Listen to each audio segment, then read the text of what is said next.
Alors, bonjour et rebonjour.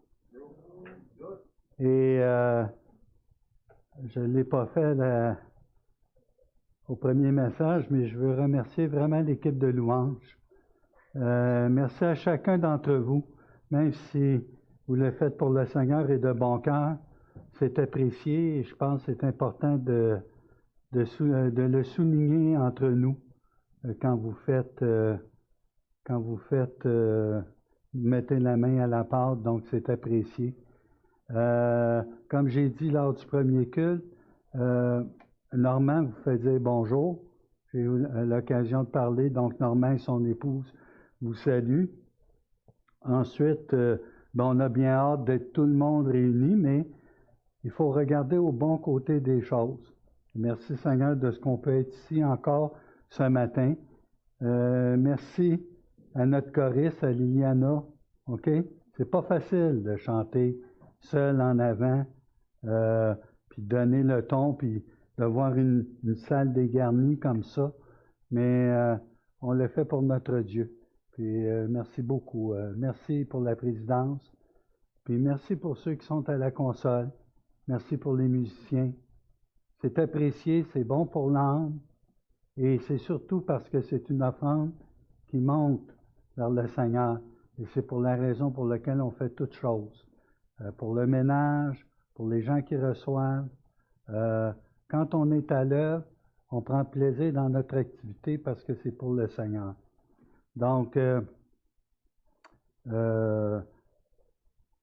pour ceux qui assistent pour la première fois sur Zoom, pour le message de ce matin, mais vous allez avoir la partie 2, mais une partie 2 qui est bien qui va être bien présentée et elle vous défendra pas. Nous allons lire ensemble un passage dans Luc 5. Et ce matin, on a touché beaucoup de choses concernant les évangiles. Et Martin vous a cité un passage en Isaïe. Et dans Luc, on voit beaucoup de citations aussi d'Isaïe, démontrant que, oui, le Fils de l'homme est celui qui devait venir. Puis ce matin, aussi, après le premier culte, j'ai eu l'occasion de parler avec Wilson, Marisol. Puis, vous savez que l'expression Fils de l'homme, c'est une expression qui était précieuse aussi à Daniel. Dans Daniel, on voit cette expression et ça prend toute une splendeur. Plus vous lisez les Écritures, plus vous allez découvrir que les titres ne sont pas utilisés. On va mettre Fils de l'homme, on va mettre Christ ici, on va mettre Fils de David. Toutes les choses se sont bien présentées et emboîtées par les auteurs pour démontrer l'accomplissement de toutes choses. Il n'y a pas de détails, de moindres détails qui ne sont pas importants, qui ne sont pas respectés. Alors nous avons ce privilège d'avoir entre les mains, et vous savez que ça l'a coûté le sang de certains saints à travers les ans pour avoir ce précieux trésor dans les mains. Alors, il mérite d'être traité avec honneur et dignité. Alors, prions ensemble, juste avant le message, et priez avec moi. Si vous avez le goût de dire Amen, quelque chose à ajouter, parlez, n'ayez pas peur. Donc, notre Dieu, notre Père, merci du temps pour lequel on est réunis ce matin. Et on voit aussi la place importante de la prédication dans l'adoration. Mais on voit la place importante de chaque chose qui se passe dans l'adoration, dans la musique, dans la présidence, dans la présentation des partages. Nous voulons que tu sois exalté. Nous voulons faire toutes choses pour ta gloire. Et tu nous donnes ce privilège immense, nous qui sommes indignes d'être appelés les enfants du roi. Nous sommes les enfants de Dieu. Et nous avons en partage ton esprit qui crie et qui dit « Abba, Pierre, Abba, Père ». Et je veux t'apporter ce temps et que tu ouvres nos cœurs afin que la parole qui est prêchée puisse trouver l'effet, Seigneur, de nous attirer vers toi et que nous puissions voir Jésus. Amen. Alors, on va mettre tout de suite 5, 1 à 11.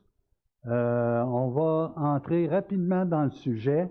Il y a des choses peut-être que vous n'aurez pas l'occasion de bénéficier du premier message. J'aurai toujours l'occasion de le voir. Alors, comme Jésus se trouvait auprès du lac de Génézareth et que la foule se pressait autour de lui pour entendre la parole de Dieu. Et juste l'expression « entendre la parole de Dieu », entendre la parole de Dieu comme on attendait la parole de Dieu à cette époque. OK? C'était pas la parole de Dieu comme nous, on entend parole de Dieu, mais c'était la parole de Dieu. Donc, on allait entendre la parole que Dieu allait adresser. Et dans ce cas-ci, c'est encore plus parole de Dieu, parce que celui qui parlait est Dieu lui-même. D'accord? Donc, il vit au bord du lac 2 barques, où les pêcheurs étaient descendus pour laver leurs filets. Il monta dans l'une de ces barques, qui était à Simon, et il le pria de s'éloigner un peu de terre. Puis il s'assit, et de la barque, il enseignait la foule. Lorsqu'il eut cessé de parler, il dit à Simon, « Avance en pleine eau et jetez vos filets pour pêcher. » Simon lui répondit, « Maître, nous avons travaillé toute la nuit sans rien prendre, mais sur ta parole, je jetterai le filet. » L'ayant jeté, ils prirent une grande quantité de poissons et leur filet se rompait, et leur filet au singulier. D'accord? Ils firent signe à leurs compagnons qui étaient dans l'autre barque de venir les aider. Ils vinrent et ils remplirent les 2 barques au point qu'elles enfonçaient. Quand il vit cela, Simon-Pierre tomba aux genoux de Jésus et dit, « Seigneur, retire-toi de moi, parce que je suis un homme pécheur. » Car l'épouvante l'avait saisi, lui et tous ceux qui étaient avec lui, à cause de la pêche qu'il avait faite. Il en était de même de Jacques et de Jean, les fils de Zébédée, les associés de Simon. Ce n'étaient pas juste des compagnons, mais des associés aussi. Donc, alors Jésus dit à Simon, « Ne crains point. Désormais, tu seras pêcheur d'hommes. » Et ayant ramené les barques à terre, ils laissèrent tout et le suivirent. Alors, on va porter notre attention principalement sur 4 à 11, lorsque, après avoir présenté la parole de Dieu, il ne faut pas oublier que toute la foule pressait Jésus. Et la renommée de Jésus s'étendait de jour en jour, à un point tel même que c'était dangereux pour sa vie. Parce que les gens voulaient, imaginez-vous une foule là, en délire qui veut absolument être guérie, délivrée, déchargée des démons. Ah, des démons. Tu crois à ça, toi, des démons? Ben moi, là, j'ai travaillé à l'hôpital psychiatrique. Ils ont failli me garder comme patient.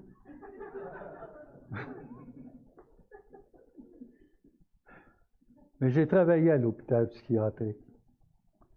Et je peux vous dire qu'il y avait des médecins qui n'osaient pas le dire très ouvertement, mais qui croyaient à la possession démoniaque. Et je ne vous ferai pas des histoires de peur. Je me demande, je crois que ce n'est pas tout le monde non plus qui peut travailler dans un hôpital psychiatrique, mais il y a des choses assez spéciales qui se passent. Et on voit toute la souffrance humaine et on voit, vous savez, si quelqu'un veut commencer une conversation avec vous puis vous voulez lui présenter le salut par grâce, de Jésus-Christ. Mais dites-lui que vous croyez aux extraterrestres, vous ne serez pas menteur. Ça existe des extraterrestres, des dominations, des anges, des créatures extraordinaires. Et si on voyait cet univers, j'ose pas dire parallèle, mais qui est là, on aurait une crainte, on serait saisi de crainte avec des histoires fabuleuses de dignité, d'autorité, de séraphins, de chérubins. D'accord? Alors, si tu crois aux extraterrestres, bienvenue dans mon club. Hein? OK? Il y a toujours une façon de présenter les choses correctement, droitement. Alors, il y a une foule qui presse Jésus. Et dis-moi, ce matin, on a identifié le message. Pour quelle raison suis-tu Jésus? Pour quelle raison suis-tu Jésus? C'est ton garde-manger? C'est ton psychiatre? C'est ton guérisseur? C'est celui qui va pourvoir? Oui, il est tout ça. Mais il est beaucoup plus que ça. Il est celui, le grand drame de cette histoire. Vous avez une foule, et Jésus est installé dans la barque. Et j'ai dit à un frère cette semaine, il ne faut pas que je bouge trop de l'écran, là, on me l'a dit. Que voulez-vous? Tellement exaltant de parler de t'adores ton Dieu, puis tu vois, Jésus est installé dans la barque et on dirait que s'il pouvait, il étendrait le filet sur toute la berge pour attraper tous ces hommes perdus. Par la proclamation de la parole du royaume des cieux. Et tous ces gens viennent des villages alentours, et ça vient, plus ça va aller, plus ils vont venir de loin. Et il y en a qui viennent et qui n'ont même pas l'intention de l'écouter. Ils ont l'intention de le prendre en défaut. Le cœur n'est pas disposé. Et d'autres se font avoir dans le sens où il ne peut pas être possédé.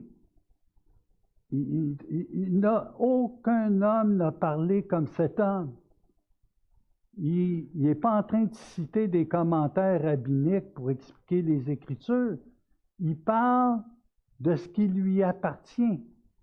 C'est sa parole. Et tu as même le privilège d'assister, ceux qui ont assisté à des spectacles de groupes ou tout ça, de musiciens, vont dire « Hey, c'est live! » C'est vivant. On entend le Fils de l'homme. On entend celui qui vient de Nazareth, le charpentier, le fils de Joseph. Mais il est à la fois le fils de David, le roi des rois, le Seigneur des seigneurs, le serviteur de l'Éternel. Il est venu non pour être servi, mais pour servir de rançon pour le rachat de plusieurs. Et c'est tous les portraits.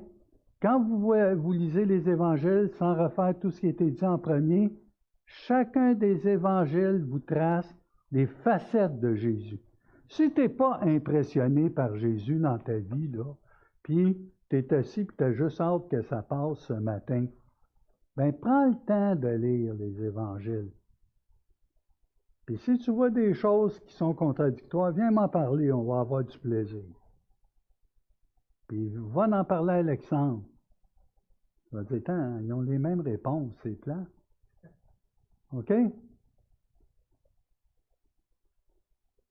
Ce matin, on est descendu, on est au bord du lac, d'accord? On a descendu, on a fait attention parce que c'est bien spécial, hein? Le lac de Génézareth, le lac de Galilée, c'est des noms. Pourquoi qu'on appelle ça Génézareth? C'est qu'il y avait une bande fertile de terre qui s'appelle tout simplement Génézareth. Alors, lac de Génézareth, la bande de terre qui borde le côté ouest du lac. petite bande de terre qui s'étend à peu près sur 7 kilomètres. Puis là, on voit de la verdure, des belles choses. Puis ce matin même, Monique m'expliquait les vignes qu'on va planter. Puis c'est un paysage qui côtoie des fois des rocs, des parties désertiques, puis de la verdure. Mais c'est beau, c'est un bel endroit. Puis le courant principal qui descend au sud, qui va jusqu'à la mer Morte, le Jourdain, là où Jésus a été baptisé. Mais pas seulement Jésus. Vous allez voir que ça a toute une histoire, ça. On lit des versets, mais qui sont entourés par d'autres versets. Donc, on rentre dans cette histoire fabuleuse. Une vraie histoire, un vrai récit. Alors, Simon est dans la barque et au verset 4, il est dit, lorsqu'il eut cessé de parler, on parle de qui? On parle de Jésus. Alors, il vient de présenter possiblement des paraboles, des enseignements. La foule est ébahie devant l'autorité, mais surtout aussi devant le fait, je ne sais pas combien de personnes il guérit à la minute. C'est ça qui est impressionnant. Arrêtez-vous ce matin-là. On connaît tous, oui, on connaît Jésus. Il guérit à la minute. Et il y a des fois, la personne n'a même pas le temps de s'adresser à Jésus. Elle veut.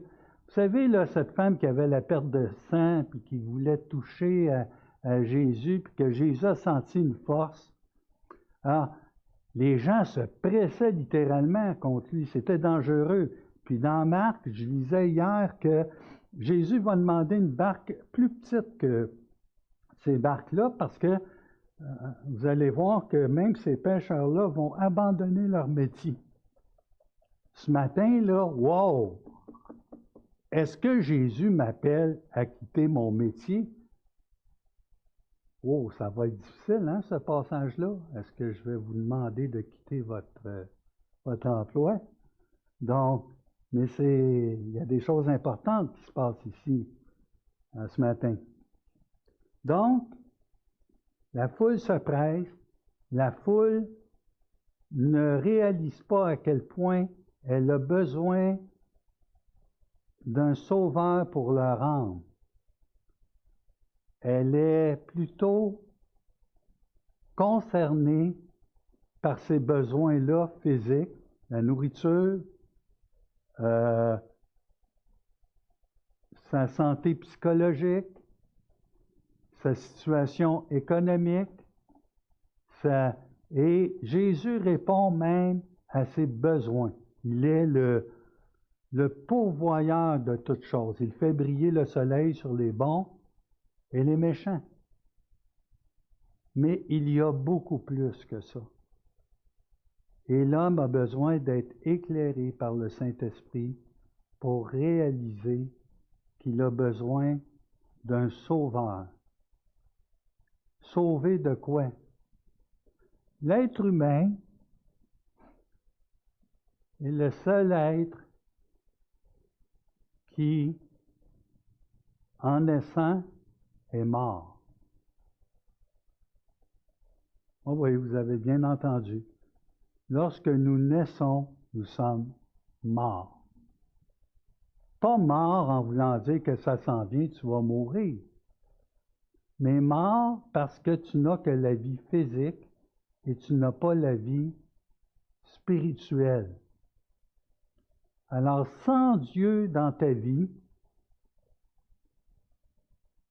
d'où l'importance de « il faut que vous naissiez de nouveau ». L'importance de naître de nouveau. Et ça ne vient pas d'une décision du sang, de la chair. Aujourd'hui, je suis prête, là, Seigneur, j'aimerais ça naître de nouveau. Non. C'est une grâce, pure grâce, un mystère, et on se courbe et on s'agenouille totalement devant la grâce de notre Dieu. On est reconnaissant. Simon, c'est comme ça que Jésus l'appelle. Et Simon va devenir Pierre, OK? Il y a tout un contexte. Et même dans le texte, vous allez voir que Simon-Pierre tombe à genoux. Donc, c'est rajouté. Il faut savoir lire, hein? Et quand l'enseignement est donné, quand Jésus a fini de parler, il va dire à Simon, avance en pleine eau et jetez à la deuxième personne du pluriel. Il est avec Pierre. Donc, et jetez vos filets pour pêcher. Donc, vous voyez ici, là, les évangiles, ça ne rentre pas dans tous les détails. C'est pour ça qu'il faut les mettre en harmonie avec les autres, parce qu'ils sont présentés par des auteurs différents. Comme je vous disais lors du premier message, chaque évangile, c'est comme quelqu'un qui est placé sur le coin de rue d'un accident différent, puis qui raconte les choses de son point de vue. Qui était dans la barque avec Pierre? Ben, c'était possiblement son frère André. Mais est-ce que c'est André? Pierre nous a dit en avant que c'était André, on peut le croire. Non, non, non, non. Mais il parle à la deuxième personne. Donc, puis quand il va demander plus tard à la barque, aux autres de venir les aider, est-ce que la barque était sur la rive ou était déjà à l'eau? Vous voyez qu'on peut s'enfarger facilement d'un détail. Tu veux en trouver de la matière pour contester, vas-y. Mais si tu as un cœur bien disposé, et si tu te courbes vers le Seigneur des Seigneurs, il va te révéler des choses pour le bien-être de ton âme, pour que tu comprennes et que tu saisisses.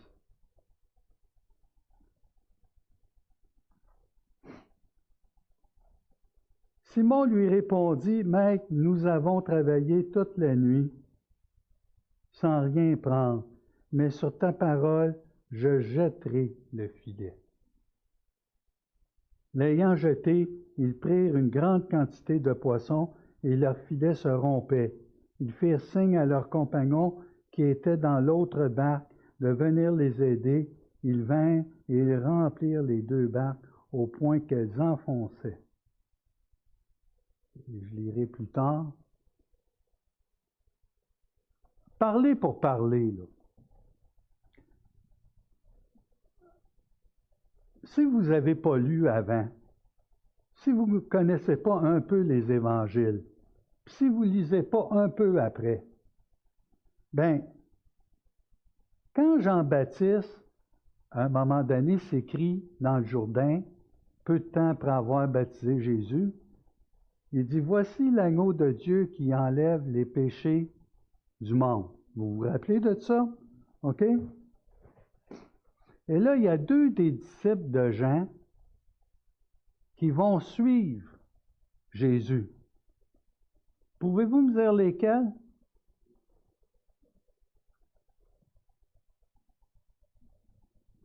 Oh, c'est pas grave, c'est pas grave.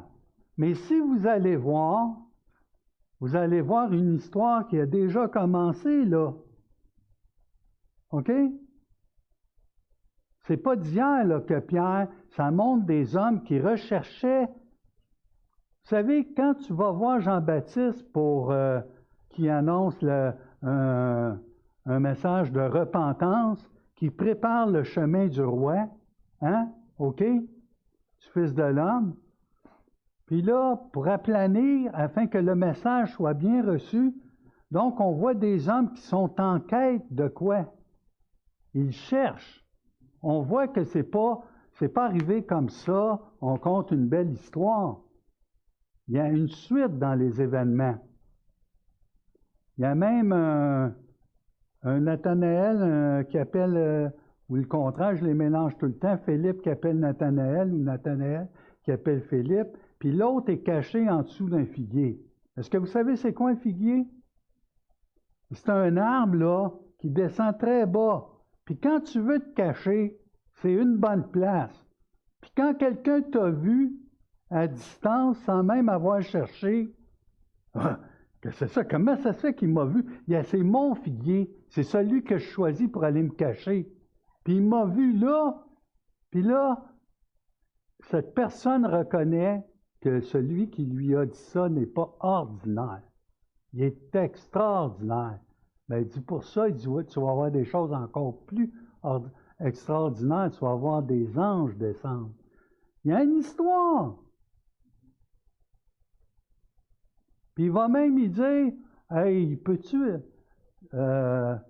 viens, nous avons trouvé celui dont il est question par les prophètes et Moïse. OK? C'est Jésus de Nazareth. Peut-il venir de Nazareth quelque chose de bon? Ouais. Beau comité d'accueil, hein? OK? Si vous ne savez pas qu'il y a une garnison romaine à Nazareth, ça aide un peu de comprendre que tu as l'impression que c'est une ville qui pactise avec l'ennemi. OK? Mais Nazareth, c'est rien, Nazareth. Quand on veut parler d'une ville qui n'a pas d'importance, on parle de qui? De quoi? De Nazareth. Puis, imagine-toi si tu dis que le roi des rois, le seigneur des seigneurs, le Dieu vivant vient de Nazareth. C'est comme une contradiction. Qui viennent de Jérusalem, qui viennent de Bethel, qui viennent de Bethléem, qui ont une ascendance royale, ça passe. Mais qui viennent de Nazareth. Hein? Simon, ben, il connaissait Jésus parce qu'il l'avait hébergé.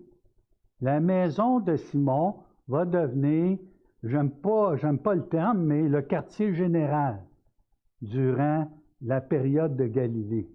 Alors, il va se promener, Jésus va se promener continuellement sur un territoire que je dirais, tu peux me corriger, Alexandre, mais quand on fait toute la topographie, c'est à peu près 50 km par 50 km. C'est pas tout à fait comme ça, là, mais du nord au sud, peut-être dans sa pointe jusqu'à 70 km, puis 45 dans la partie la plus large, hein, je pense. Donc, bon. Mais c'est à pied. OK? Fait que quand tu pars de Nazareth puis tu t'en vas aux noces de Cana, c'est juste dit dans l'Évangile de Jean, OK? Bien, tu vas marcher à peu près 15, 16, 17 km dans la journée. Quand tu vas partir de Nazareth puis tu vas te rendre à Capernaum, ben c'est 40 km à peu près. Donc, juste de se mettre dans le contexte des gens pour comprendre l'histoire, ça nous fait comprendre une réalité, une époque, pour mieux s'adapter, mieux adapter les vérités qui sont dites.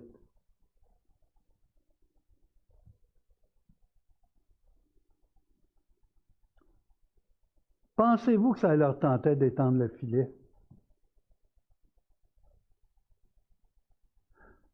Même si Jésus avait guéri la belle-mère de Pierre d'une fièvre qui menait là, à la mort, là, OK? C'était pas une petite fièvre, là, elle est fiévreuse, donnez-y des Tylenol. Non, non. Elle se lève, elle va les servir. Un vrai miracle, là, pas arrange-moi ça avec le gars des vues, elle n'est pas vraiment malade. On va la faire passer plus malade qu'elle l'est, mais c'est une petite fièvre. Non, non. Puis ensuite, comme ce n'était pas suffisant, ben ils ont guéri une bonne partie de la soirée, puis jusqu'aux petites heures. Puis la vie de Jésus était comptée, hein? C'est-à-dire qu'il était là jour après jour, enseignement. Il commençait toujours par l'enseignement. Vrai? Oui, je sais, je vous ai joué un tour lors de la première heure. Il commençait par la prière. ouvrait son agenda. Père, quelle est ta volonté? Qui je dois rencontrer aujourd'hui? Bénis, Père, ta parole. Bénis pour que les yeux de ce peuple s'ouvrent. Vous savez, il y a des choses contradictoires qu'on peut voir dans la parole de Dieu, qui semblent contradictoires. C'est qu'à un moment donné, les disciples vont dire, les disciples vont demander des explications aux paraboles que Jésus a expliquées, puis Jésus va leur expliquer des paraboles. Puis là, pourquoi tu parles à ce peuple en parabole? Pour que, en regardant, ils ne voient point. Pour qu'en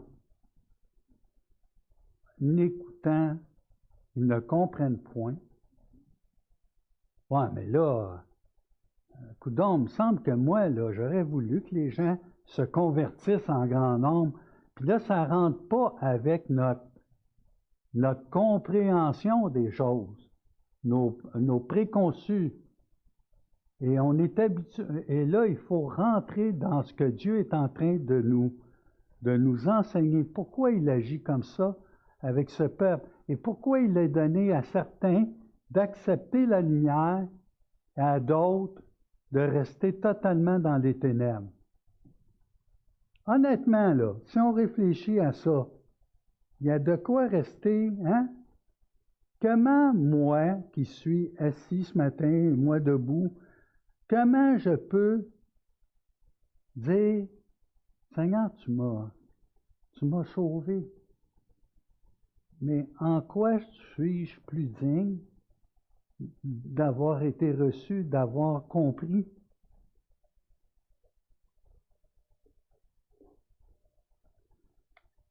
Les pécheurs, là, avaient probablement le goût de dire à Jésus, « Hey, nous, on sait d'où tu viens. C'est beau, là, il y a des choses qu'on ne comprend pas. On voit que tu parles avec autorité. Hey, tu viens de Nazareth, déjà, c'est rien. Puis ensuite, tu es le fils du charpentier. On sait d'où tu viens, toi. » La plus grande difficulté pour Jésus, c'était, vous savez, quand on parle, moi je peux pas dire, on a la qualité de nos défauts et les défauts de nos qualités. Bien, le Fils de Dieu, le Roi des rois, le Seigneur des seigneurs, le Fils de David, le Dieu serviteur, bien, il y avait un arbre généalogique, on l'a vu dans Luc. Puis il vient d'Adam. C'est pas pour rien qu'on a fait la démonstration. Voyez-vous toutes les conséquences puis le pourquoi des choses? OK? On rentre dans l'histoire avec un peu plus de profondeur. Et là, tu es devant un charpentier. OK, il a guéri du monde, puis il ne laisse pas personne d'indifférent. Il y en a qui croient, il y en a qui suivent, puis qui sont une gang de sceptiques, qui assistent à un spectacle. Puis ils sont comme incapables de voir que les gens guérissent. Puis des fois, comme je disais à quelqu'un ce matin, quand ça ne se passe pas avec toi, l'autre, il a beau guérir à côté, tu es comme à moitié concerné. Puis pourtant, il s'est passé quelque chose de grand. Vous comprenez?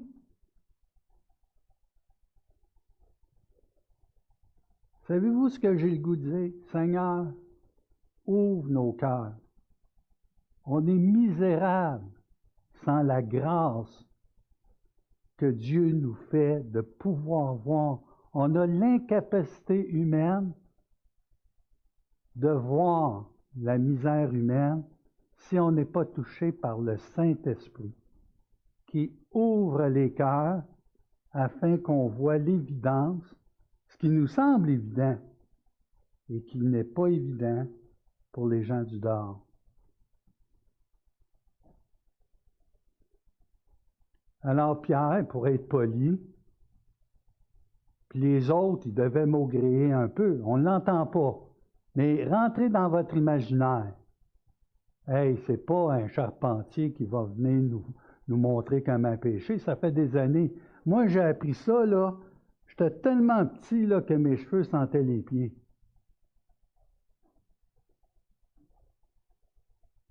Depuis que je suis haut de même, que je vais à la pêche. Puis il va me dire quoi faire. On voit pas ça, là, hein? OK? Puis les gars, là, savez-vous c'est quoi traîner un filet qui traînait? C'est pas le petit filet à bras là, qu'on jette. Il y a 1 heure pour lancer ce filet-là. C'est souvent à la brunante le soir. Pourquoi? Parce que le poisson va gagner le bord des rives. Il va venir manger ce qui a tombé sur le rivage. L'eau se rafraîchit. Et c'est généralement à cette heure-là qu'on lance un filet cloche avec du pois, du lest, puis quelques formes de liège qui permet au filet de flotter au-dessus. Mais on tire par le bas, on ferme le filet et on peut attraper les poissons, certains gros poissons qui se sont aventurés sur le bord des berges. Puis ensuite, on rentre en eau profonde et on va littéralement draguer le lac, qui peut aller jusqu'à 160 pieds. Puis pourquoi il faut réparer les filets? Pas nécessairement parce que la pêche a été très, très fructueuse, des fois oui, puis que ça se perce, mais avec l'usure naturelle, ça se perce. Mais ça se perce parce que tu as dragué le fond. Tu t'es pogné après des pierres, tu as tiré des fois un peu plus fort parce que... Puis, un pêcheur dans ce temps-là, là, puis quand ça brassait, vous savez qu'un lac, généralement, là, c'est tout le temps meilleur quand ça brasse. J'ai des belles histoires, vous pourrez venir me voir.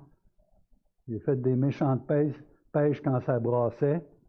Puis quand je comptais ça à ma femme, rendue à la maison, elle me faisait brasser une autre fois.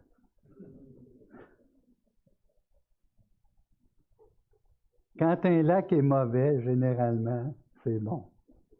Puis, vous savez, le lac de Galilée, c'est une grande cuvette, c'est 200 mètres en dessous du niveau de la mer, c'est à 150 pieds de profond. Puis, c'est un lac poissonneux. Puis aujourd'hui, ben moi, je suis à Capernaum, OK? Alors, je regarde, on est descendu, puis c'est un lac qui est fait en bordure. Il y a des bordures plus escarpées. Comme je suis à Capernaum, si je regarde au fond, peut-être aux alentours de 12 ou 13 km, c'est brumeux, là. Attendez. Je regarde, c'est brumeux. Ah oui, oui. C'est de là où les cochons se sont jetés. La pente est escarpée. On voit que c'est plus haut, c'est plus abrupt. Ah, ça, c'est une autre histoire. Gadara, je pense que oui, hein? Le démoniaque, ben, il se jette en bas parce que c'est plus escarpé. Donc, c'est un lac avec des configurations, des monts, des vallées, tout ça. Et c'est un lac qui a le 6e. Je disais ce matin que c'est le 6e du lac Saint-Jean. Qui a vu le lac Saint-Jean ici? Bon, ben, si je vous parle du lac Saint-Jean, Martin, tu connais pas ça, hein? Tu connais ça juste sur une carte, hein? Quand tu vas le voir la première fois, là, parce qu'il faut que tu amènes Liliana et ta famille au zoo. Si tu n'as pas été là, tu as manqué quelque chose. Bon, mais enlevez l'île de Montréal, puis enlevez Laval, vous avez la distance du lac de Génézareth. Enlevez l'île, ben oui, mais Pierre, ça devient juste un cours d'eau. Quand vous prenez la partie la plus profonde, mettons la prairie à Ville-la-Salle, c'est même pas le 6e de la partie ou le 5e de la partie du lac. Puis c'est un petit lac. Ben oui, mais c'est un grand lac. Mais fiez-vous pas, la géographie fait que les vents, tout ça, donc Pierre, il est obligé de remballer les filets. Je ne sais pas quand ça s'est passé. Jésus lui demande, puis là, ça devait maugréer. Jésus, on ne voudrait pas que tu aies l'air fou, là. Mais si nous autres, on a pêché toute la nuit. On n'a pas de sonore, mais on connaît ça. Fait que on a tout fait les coins. Aujourd'hui, ça ne mord pas. Moi, je suis un amateur de pêche. C'est plate qu'Yvan ne soit pas ici. Je le ferai parler. Mais il y a une expression qu'on dit en québécois, on appelle ça virer le lac en envers. Est-ce que vous avez déjà entendu ça? Virer le lac en envers, c'est-à-dire que tu prends tout ce qui est dans ton coffre à pêche, puis tu essayes tout ce qui est possible pour attraper les prises. Puis tu essayes de traverser toutes les techniques que tu aimais à profusion pour pogner ton poisson. Ça prend bien un amateur d'aquarium pour vous parler de ça, hein? Autant je vais à la pêche les pogner pour les manger, puis je les garde pour les mettre. Non, bon, en tout cas. Une longue histoire, les poissons puis moi. Mais là, les disciples, leur business dans la vie, c'est d'aller à la pêche. Puis ils ont été polis, mais ça devait grincer des dents. Les gars devaient être vraiment fatigués après la nuit. Puis Pierre, un sanguin, on voit qu'il est tout doux. Il dit, Maître, nous avons travaillé toute la nuit. Ça résume bien.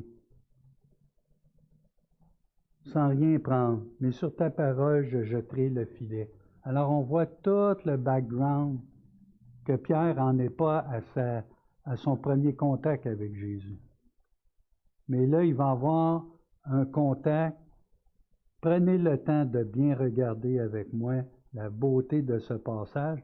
Vous allez assister à une conversion. Quand on rencontre le Seigneur, véritablement, là, ça peut avoir lieu plus loin dans notre vie, où là tu comprends devant qui tu es.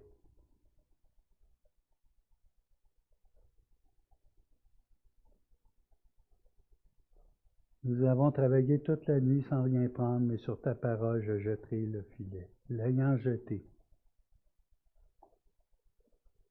Est-ce que Jésus a fait ça par omnipotence ou par omniscience? Avez-vous compris ce que j'ai demandé? Est-ce qu'il l'a fait par omniscience ou par omnipotence? Voyons, Gaétan, arrête de donner tout de suite la réponse aux gens. Mais tu as totalement raison. Puis quand on lit les commentaires, ça s'est divisé comme deux camps. Moi, ce que j'aime à penser, c'est que Jésus, omnipotent, dit aux poissons, vous venez ici. Et comme je sais qu'ils sont là, je suis omniscient, allez là. Puis quand on lit, Alexandre et moi, on utilise pas mal les mêmes sources. On regarde, puis on est toujours étonné de voir des fois les commentaires. On voit que c'est des hommes faillibles comme nous, mais brillants, des érudits. Puis ça vaut la peine de s'arrêter. Mais moi, omnipuissance, omniscience, savez-vous qui vous suivez? Vous suivez le Dieu du ciel et de la terre, celui qui nous a créés, celui qui, avant la fondation du monde, avait déjà prévu ce qui était pour arriver avec vous. Il connaissait votre naissance, il savait que tu lutterais avant de venir à lui. Il sait que tu luttes peut-être encore aujourd'hui. As-tu donné ta vie à Jésus-Christ? Le suis-tu? J'essaie d'atteindre ton cœur, mais ce n'est même pas par ma propre force. Ce n'est pas par l'habilité de mon langage que je vais te détourner du royaume des ténèbres à son admirable lumière. C'est le Saint-Esprit.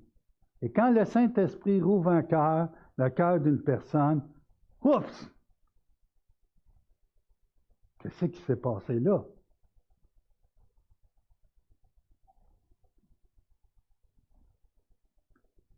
Et là, des pêcheurs habitués vont pogner la frousse. La peur des hommes, là. Pas des... Oh ouais, tu parles d'un homme. souffle dessus puis il a peur. Non, non. Des hommes qui travaillent dur, qui ont tout fait. Et il se passe quelque chose de pas ordinaire. Ils prirent une grande quantité de poissons et leur filet au singulier se rompait. Un filet de pêche, je vous mets un défi, là, pognez-en un quand vous allez faire un tour en Gaspésie en voyage ou dans les maritimes, un vrai filet d'encordage. Puis vous allez vous mettre les doigts en sang.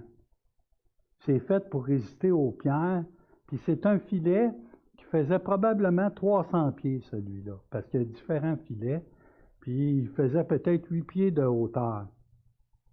Puis là, il va draguer. Mais ils n'auront même pas le temps de draguer. À peine le filet, puis généralement même, il faisait ça à 2 embarcations. Puis comme, oui, on va le jeter, le filet. Ils l'ont fait à une embarcation.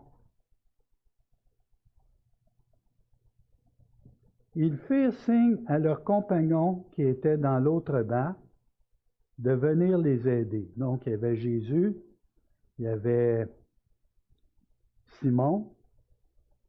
Simon-Pierre. C'est pas 2 personnes, une, puis il y avait probablement son frère ou une autre personne.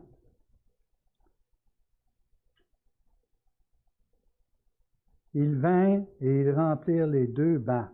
Les 2 barques. Ce matin, je me suis amusé, j'ai demandé, puis les barques étaient longues de... T'en souviens-tu, Amex? Hey, les gars, une barque de pêche, là, c'est long comment, dans ce temps-là? On va y essayer un chiffre. Hein? 16 coudées. Le père écoutait, hein? 16 coudées, ça c'est une coudée. Donc on parle de 24, 25, 26 pieds. Puis ça pouvait varier, là, on ne viendra pas fou avec ça. Mais savez-vous c'est quoi 25 pieds? Vous le mesurez. Puis c'était à peu près, on va dire 4 coudées de large. OK? Puis quand Jésus va attraper la tempête plus tard dans l'Évangile de Luc, puis il est couché, puis il traverse, pour vous dire à quel point Jésus était épuisé et fatigué, il dormait dans le cockpit du bateau. Puis là, il était plusieurs dans la barque. Donc, ça dit, même si tu ne connais pas la longueur du bateau, tu sais bien qu'il y avait plusieurs apôtres qui étaient dans le bateau. Ça te donne déjà une idée. Voyez-vous que c'est clair, les Écritures? Ah, si je ne sais pas que c'est 15 ou 16 coudées, je ne peux pas comprendre les évangiles. Hey, lâche-moi ça, là. OK? Embarque dans l'histoire. Ces bateaux-là, tu te mettais sur le bord, puis essayer de se mettre à plusieurs hommes, là, OK? Puis d'essayer de rentrer à l'eau, c'est une méchante portée. Je ne compterai pas l'histoire où je me suis perdu, puis des Indiens étaient venus nous récupérer avec des canots, des gros canots sur le Gouin, des canots impressionnants. J'ai l'impression de voir. Puis les rames sur ces bateaux-là étaient plus longues à cause de la mer agitée qui pouvait se lever à n'importe quel moment. Les courants d'air sur le lac de Galilée, c'était puissant. Tu remplis les 2 barques avec un filet. Les autres est-ce qu'ils étaient sur le rivage ou déjà à l'eau? C'est un détail. Mais prenez le temps d'aller voir les autres évangiles, puis plutôt que d'y voir une contradiction, c'est une complémentarité. Et ils arrivent. Et ils sont dans la crainte. Vous savez pourquoi ils sont dans la crainte? Parce qu'ils n'ont jamais vu ça comme pécheurs. Jamais. Puis ils pensaient que Jésus était pour avoir l'air fou. Et qui a l'air fou? Mais c'est pas fou. C'est mais qui est donc celui-là devant nous? Qui est ce Fils de l'homme? Qui est ce Jésus de Nazareth, ce charpentier? Qui fait des miracles? Qui délivre les hommes de démoniaques? Qui intervient auprès de la nature pour dire aux poissons, c'est ici que ça se passe? Qui dit le lac va être calme? Qui dit tes péchés sont pardonnés? Lève-toi. Qui a ce pouvoir? Pour nous, c'est tellement évident qu'on dit comment ça se fait que la foule ne le voit pas?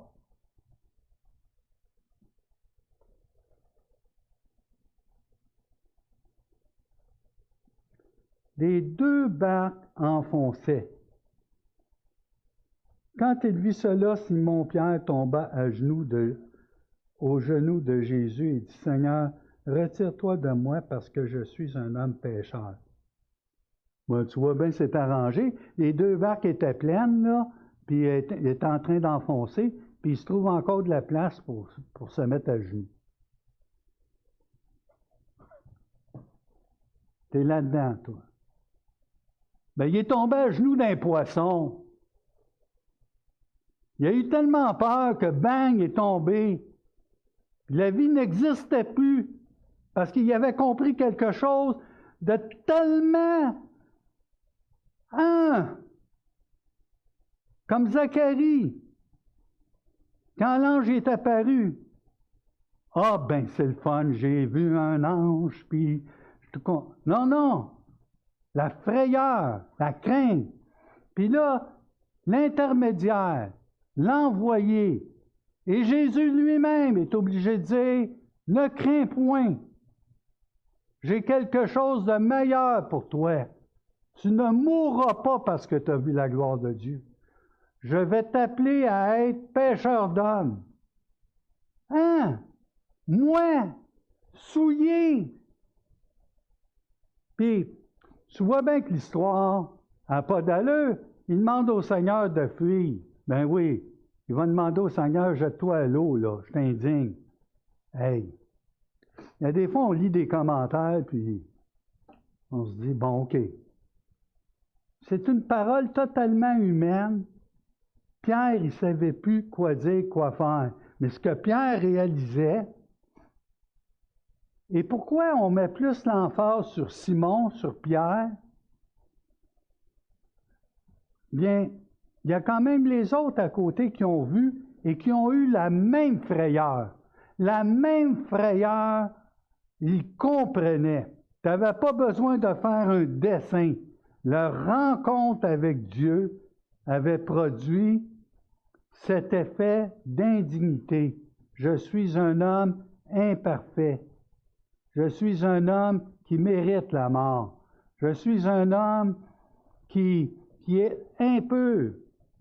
Et pourtant, ils ont marché avec Jésus, il l'a reçu à la maison, il a vu la belle-mère être guérie, il a vu des miracles depuis quelques jours. Pourquoi ça s'est passé là et pas avant? Ben, je ne peux pas vous répondre. C'était le temps marqué pour Pierre. Dieu l'a appelé là, personnellement, et il l'appelle à une tâche bien particulière. Vous vous dites, ouais, moi quand je disais ce passage, j'ai dit, je ne sais pas si j'aurais été prêt à laisser ma business.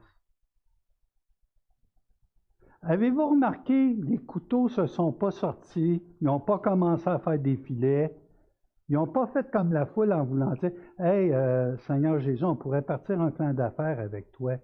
On pourrait partir une business, une corporation de pêche, une coop, puis nourrir toute la région. Hey, ça marcherait. » Je te dis, quelle était la raison pour laquelle Jésus, la lumière brillait dans Zabulon, dans Issachar, dans Dan, sur Nephtali, une lumière. La lumière du monde brillait. Le message était proclamé. Quelque chose de plus important que la vie sur cette terre. Et laissez-moi vous dire que le Fils de l'homme prenait au sérieux la vie sur cette terre. Il la prenait tellement au sérieux qu'il est venu qu'on n'a pas un souverain sacrificateur qui ne puisse compatir à nos faiblesses. Il a porté nos misères, nos péchés. Il ne pouvait être tenté par le mal et il n'a péché en aucun moment. Nous avons un parfait souverain sacrificateur, mais compatissant et plein de consolation, comme le nom de Capharnaüm. Village de Nahum, village de consolation, village de compassion. Et quand Jésus ne s'amusait pas à jouer au yo-yo avec les foules qui ne comprenaient pas. Il portait vraiment leur malheur. Il portait leur quotidien. Et quand Jésus descendait au bord du lac, c'est qu'il voulait parler avec les gens. C'était pas un snob. L'expression du peuple que vous comprenez. Et là, Pierre, l'autorité de Pierre est confirmée dans ce passage-là aussi. Mais Jésus est venu chercher ce qui était perdu. C'est pas formidable? C'est pas formidable cette histoire-là?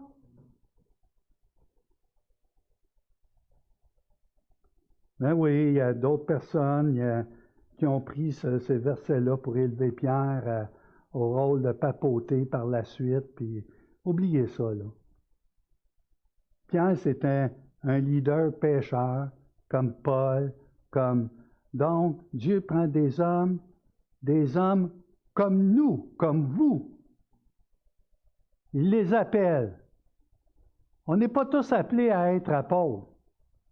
Mais quand Jésus a appelé, quand il s'est montré de cette façon-là, Pierre n'a même pas pensé avec les autres à ramasser le poisson.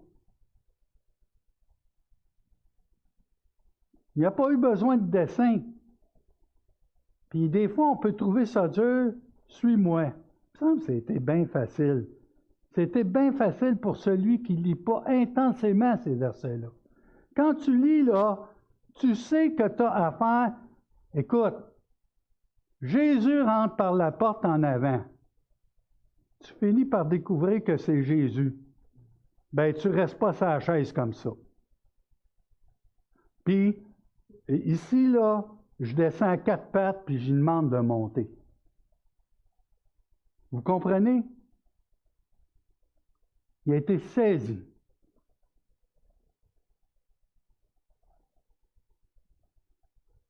Verset 9. Car l'épouvante l'avait saisi, lui et tous ceux qui étaient avec lui, à cause de la pêche qu'il avait faite. Ben oui, on fait des pêches comme ça à tous les jours.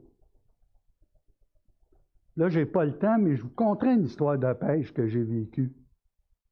Puis quand ça arrive, des fois, ça fait peur. Mais jamais comme ça, là. De toute façon, un pêcheur, c'est reconnu, hein? Il y a toujours des histoires de pêche dans son sac. Il en était de même de Jacques et de Jean, fils de Zébédée, les associés de Simon. Il y a une chose dont je n'ai pas parlé ici parce que c'est en grec, mais tout le long, quand Pierre va s'adresser, Simon va s'adresser à Jésus, il va prendre le mot épistates, qui veut dire chef, commandant ou supérieur. Mais quand il tombe à genoux, il change totalement de mot, il l'appelle Kyrios, Seigneur. Et ce n'était pas utilisé en termes honorifiques, c'était en termes Seigneur. Ouais, mais Pierre, tu n'es pas en contradiction. Il me semble que Pierre, là, les disciples étaient dans Césarée de Philippe, ils marchaient ensemble. Puis là, Jésus dit, que vous ensemble, qui dites-vous que je suis? Puis là, il demande ça à ses disciples, puis il dit, les uns disent que tu es Jean-Baptiste ressuscité, que tu es le prophète Élie, que tu es... OK? Mais vous, qui dites-vous que je suis, moi, le Fils de l'homme? Puis ça, là, c'est pas Luc qui le dit, je pense que c'est en Matthieu ou... Peu importe. C'est très interpellant. Nous, on sait d'où tu viens, là. De Nazareth, t'es charpentier. Essayez de vous imaginer que vous avez vécu à quelqu'un, puis je vous apprends qui est Dieu.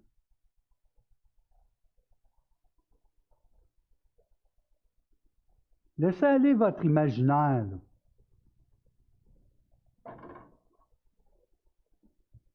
Puis si tu attends le Messie de Bethléem ou de Jérusalem ou d'une ville royale, puis tu t'attends pas pantoute qu'il vienne de ce coin-là, la difficulté est encore plus dure. Tu le vois pas. Tu n'es même pas capable de voir les miracles qu'il fait de manière objective.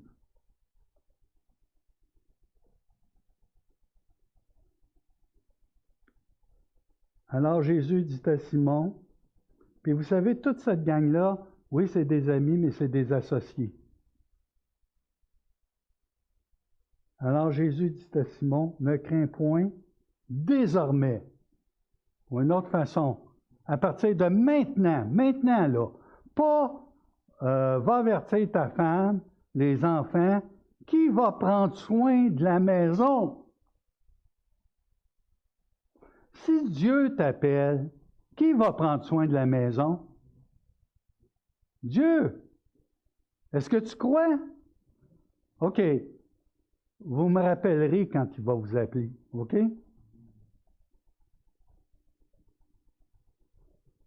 On n'est pas tous appelés à être apôtres. Il y a eu un appel particulier. Dieu ne t'appelle pas à laisser ton travail demain, mais c'est mieux de l'inviter au travail. Ton travail doit changer totalement de dimension. Comprenez-vous l'appel? Puis là, on peut lire ce passage-là en disant « Heureusement qu'il s'adressait aux apôtres. Et moi, je n'aurais pas été prête. Hein? » Non, chaque chose en son temps, pour chaque personne, pour chacun d'entre nous.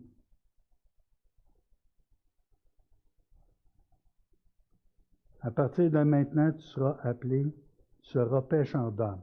Alors Pierre allait avoir une position d'influence auprès du groupe. Vous prendrez le temps de lire ce qu'on appelle malheureusement en Jean 21, il y a comme une conclusion de l'Évangile. Et là, souvent c'est identifié comme, je vais vous lire le titre, appendice. C'est apparition de Jésus près de la mer de Tibériade. Retenez ça. Ce passage-là prend toute une lumière quand on compare tout de suite, quand Jésus est ressuscité, les apôtres sont un peu ébranlés. Ils vont fluctuer entre Jérusalem, la Galilée, puis là, Dieu va les rappeler pour leur dire le Saint-Esprit va être, dans le fond, répandu à Jérusalem.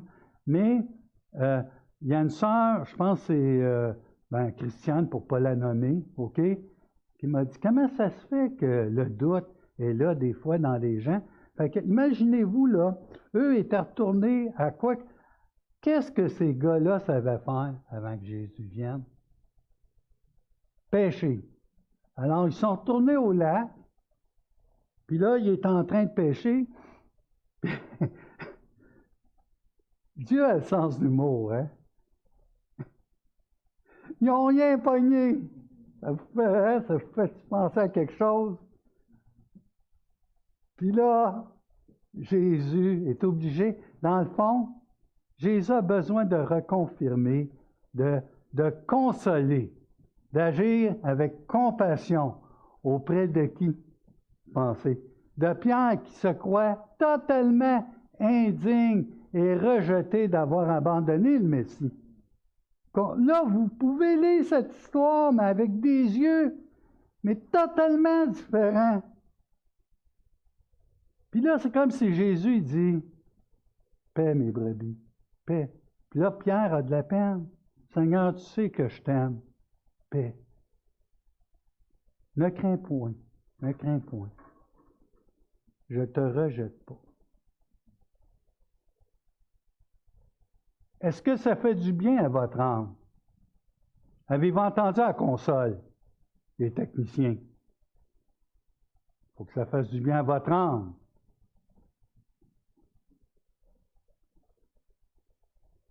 Et ayant ramené les barques à terre, ils laissèrent tout et le suivirent. C'est pas une longue phrase, hein?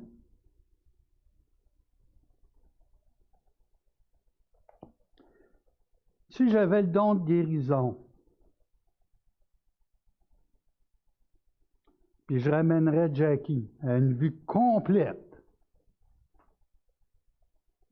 mais que Jackie serait impossible de voir le Seigneur, le Sauveur.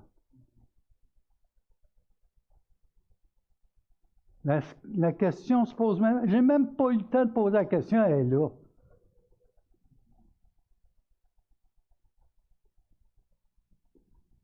Vous rentrez dans un hôpital, vous sauvez l'hôpital au complet, vous trouvez le vaccin, vous n'avez même pas besoin d'injecter, vous guérissez tout le monde.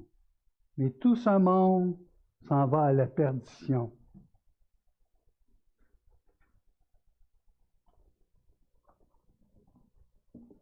Prions.